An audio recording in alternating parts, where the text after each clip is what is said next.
দেন হচ্ছে আমি ওর নাম ভুলে গেলাম কেমন করে, লাইক আলিয়া ভাটের সাথে যে ছিল না স্টুডেন্ট অফ দ্য ইয়ার মুভিতে।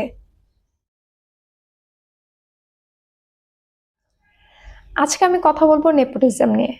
আসসালামু আলাইকুম সবাইকে, আমি শ্রাবণী মিম বলছি ঢাকা থেকে। তো welcome back to my page or channel self care with Shrabani. আজকের টপিক হচ্ছে নেপোটিজম। নেপোটিজম জিনিসটা কি? তো সাধারণ বাংলায় বা উদাহরণ দিয়ে বোঝাতে গেলে আমি বলিউডের নামটা টেনে নিয়ে আসবো, কারণ আজকে আমি ওই জিনিসটা নিয়ে কথা বলবো। কারণ এইটা যখন আমি বলবো তখন আপনাদের জন্য বুঝতে সুবিধা হবে যে আসলে নেপোটিজমটা কেন হয় বা এটা হওয়ার পিছনে কারণ কি, বা আমার সাইড থেকে নেপোটিজম জিনিসটা কতটুকু যৌক্তিক বা অযৌক্তিক। প্রথমে আসি নেপোটিজম, যেমনটা আমি প্রথমে বললাম যে আমি উদাহরণ হিসেবে টেনে নিয়ে আসবো বলিউডকে। তো বলিউডের সবচেয়ে নাম করা নেপোটিজম স্টার কিডসদের মধ্যে নাম আসে অনন্যা পান্ডে, দেন শাহরুখ খানের মেয়ে সোহানা খান, আলিয়া ভাট, রণবীর কাপুর, হচ্ছে আমি ওর নাম ভুলে গেলাম কেমন করে, লাইক আলিয়া ভাটের সাথে যে ছিল না স্টুডেন্ট অফ দ্য ইয়ার মুভিতে, বরুণ ধাওয়ান। বরুণ ধাওয়ান, আমি ওর নাম ভুলে গেছি, আই ডোন্ট নো ওয়াই, কেন। তো এদের নামটা মানে সবার প্রথমে চলে আসে লিস্টে। এখন কথা হচ্ছে যে স্টার কিডসরা চান্স বেশি পায় তুলনামূলক আউটসাইডারদের চেয়ে। এখন স্টার কিডসদের ট্যালেন্ট থাকুক বা না থাকুক সেটা ম্যাটার করে না। এটা শুধু যে বলিউডে হয় ব্যাপারটা কিন্তু এরকম না, এটা প্রত্যেকটা জায়গায় হয়। আপনি যে কোনো সেক্টরে যান, যে কোনো সেকশনে যান, পৃথিবীর যে কোনায় যান, আপনি কাউকে চিনেন, আপনি দেখবেন তাকে বেশি প্রেফার করবেন তুলনামূলক বাহিরের কারো মানে প্রেফার করার চেয়ে, তাই না?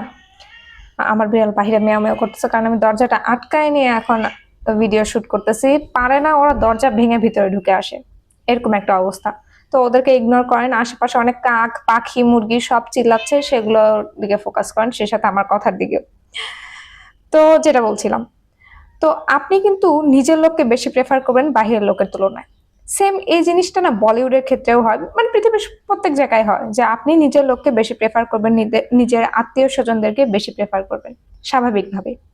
এখন এতে আপনার আত্মীয় স্বজনের ট্যালেন্ট থাকুক বা না থাকুক, দ্যাট রিয়েলি ডাজন্ট ম্যাটার, ঠিক আছে? যে সে পারছে কি পারছে না এটা ম্যাটার করতেছে না, সে আমার লোক, সে আমার জায়গায় বসবে, আমার এখানে বসবে, আসবে, খাবে দাবে, বেতন নিবে, চলে যাবে, এটাই তো ম্যাটার করে, রাইট?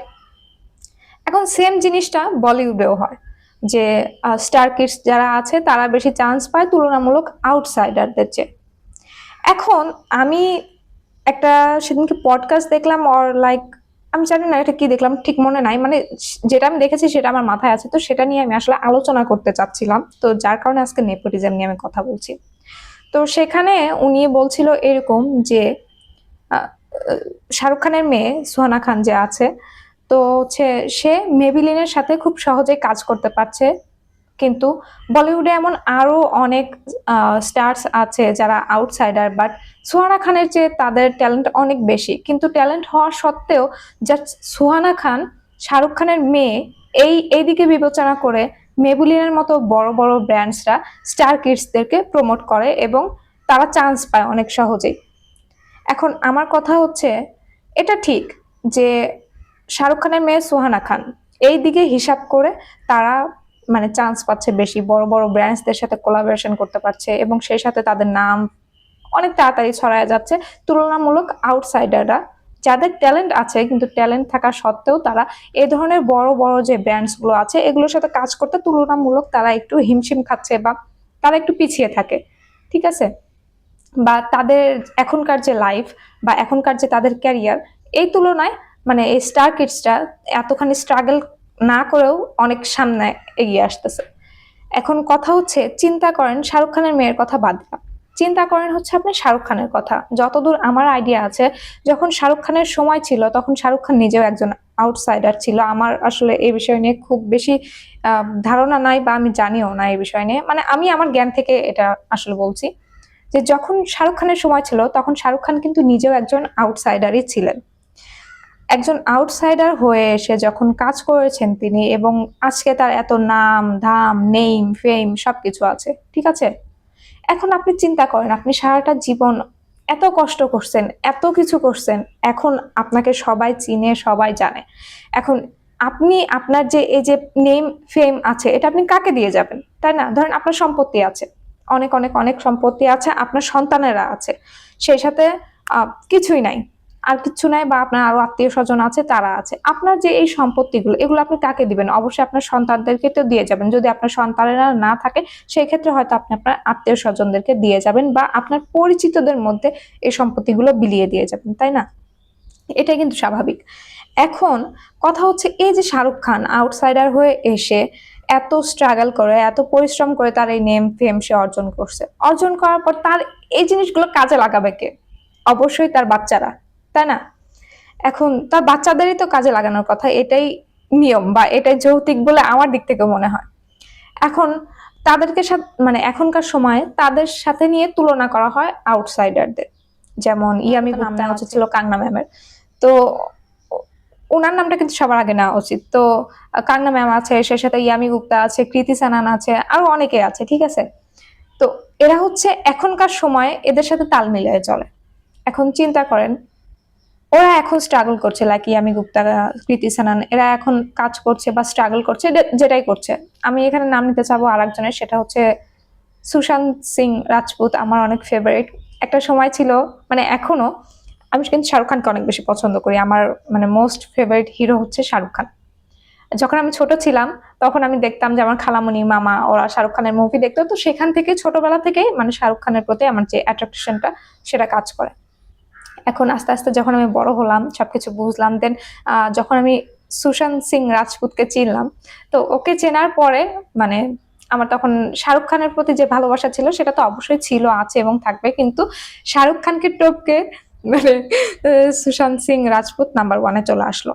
বাট আনফরচুনেটলি সে এখন আর আমাদের মাঝখানে নাই। সে নাই, এই জিনিসটা নিয়ে আমি অনেক বেশি মন খারাপ করি। ইভেন যখন সে মারা যায়, এই খবরটা যখন মানে আমি জানতে পারছি, তার 2 দিন আগে আমি তার একটা মুভি দেখছি, লাইক রাবাতা। আহ, তো আমি আসলে ওনার এই ডেথটা না মেনে নিতে পারি নাই। তো অনেকেই আছে এটার সাথে না নেপোটিজমকে কানেক্ট করে, যে হয়তো সুযোগ দেওয়া হয় না, অনেক বেশি স্ট্রাগল করতে হয়, সবকিছু মানে মিলিয়ে সে অনেক বেশি ডিপ্রেশনের মধ্যে ছিল, যার কারণে সে হয়তো এই সুইসাইড অ্যাটেম্পটা করছে। বাট তার এই মানে মারা যাওয়ার বিষয়টা এখনো বেশ ঘোলাটে আমার কাছে এই জিনিসটা অনেক বেশি ঘোলাটে। তো যাই হোক, সেই জিনিসটা থেকে বাদ দিয়ে আমরা এখন এখানে চলে আসি। তো এই যে এখনকার সময়ে যারা স্টার কিডস আছে, তারা অনেক বেশি চান্স পায় তুলনামূলক আউটসাইডারদের চেয়ে। তো আউটসাইডাররা তো এখন কাজ করছে, তাই না? স্ট্রাগল করুক, যেটাই করুক, কাজ কিন্তু তারা করছে। এখন কাজ করতে করতে একটা পর্যায়ে কিন্তু তারা নেম ফেম অবশ্যই কামাই করবে। এখন কামাই করার পরে আমার কথা হচ্ছে, এদেরও তো পরবর্তী জেনারেশন আসবে, তাই না? এদেরও তো বাচ্চা কাচ্চা হবে। তারা যে এই নেম ফেম গুলো কাজে লাগাইছে বা অর্জন করছে, এগুলো তারা দিবে কাকে? অবশ্যই তাদের বাচ্চাকে, তাই না? এটাই তো স্বাভাবিক, এটাই হওয়া উচিত। তো এই যে আমরা যে ডিবেট করি যে শাহরুখ খানের মেয়েরা বেশি উপর দিকে যায়, আলিয়া ভাট অনেক বেশি উপরে যায়, কিন্তু এদিকে কৃতি সেনান পিছায় থাকে, ইয়ামি গুপ্তা পিছায় থাকে, আরো আরো যারা আউটসাইডার আছে তারা বেশি পিছায় থাকে। এখন কথা হচ্ছে, ওদের কাছে প্লাস পয়েন্ট হচ্ছে ওদের বাবা মায়ের স্ট্রাগল বা ওদের বাবা মা। এখন আপনি বা এই যে ইয়ামি গুপ্তা, কৃতি সানান যে স্ট্রাগল করছে, ওনার এই স্ট্রাগলের ফল কারা নিবে? তখন নিবে তাদের বাচ্চারা। তখন কি আপনারা তাদের বাচ্চাদেরকেও এটা বলবেন যে তোমরা নেপোটিজম, তোমরা তোমাদের বাপ মায়ের নামে এখানে চলো, বা তোমাদের বাপ মায়ের কারণে তোমরা এখানে এরকম বেশি সাপোর্ট পাও? আসলে কথা হচ্ছে কি, আপনি যখন স্ট্রাগল করবেন, আপনার যখন অ্যাবিলিটি থাকবে, আপনি যখন প্রত্যেকটা জিনিসকে অ্যাচিভ করতে পারবেন, তখন দেখবেন মানুষ আপনাকে চিনবে। এখন আপনি আউটসাইডার হন বা ভিতরের কেউ হন, দ্যাট রিয়েলি ডাজন্ট ম্যাটার। তো আমার কথা এটাই যে, আমরা যে এই যে নেপোটিজম নেপোটিজম নিয়ে যে বসে আছি বলিউডের, তো কথা হচ্ছে, এই যে নেপোটিজমের যারা ফল পাচ্ছে না এখন, এরা ফল পাবে কখন জানেন? যখন এদের বাচ্চারা চলে আসবে, তখন তখন এদের বাচ্চাদেরকেও না মানুষেরা বলবে, ও তুমি তো কৃতি সানানের মেয়ে, তুমি তো কৃতি সানানের ছেলে, তুমি তো ইয়ামি গুপ্তার ছেলে, এই জন্য তুমি বেশি চান্স পাও। তখন তাদের বাচ্চাদের সাথে আবার তখনকার সময়ের যারা আউটসাইডাররা আসবে, তাদের একটা ডিবেট চলে আসবে। তো এটাই হচ্ছে সমাজের নিয়ম, বা আমরা যে দুনিয়ায় থাকি, বা আমরা যে পরিবেশে থাকি, আমাদের যে সোসাইটি, এটার নিয়ম এটাই। আমি আসলে এটাই বুঝাতে চাচ্ছিলাম। That's it.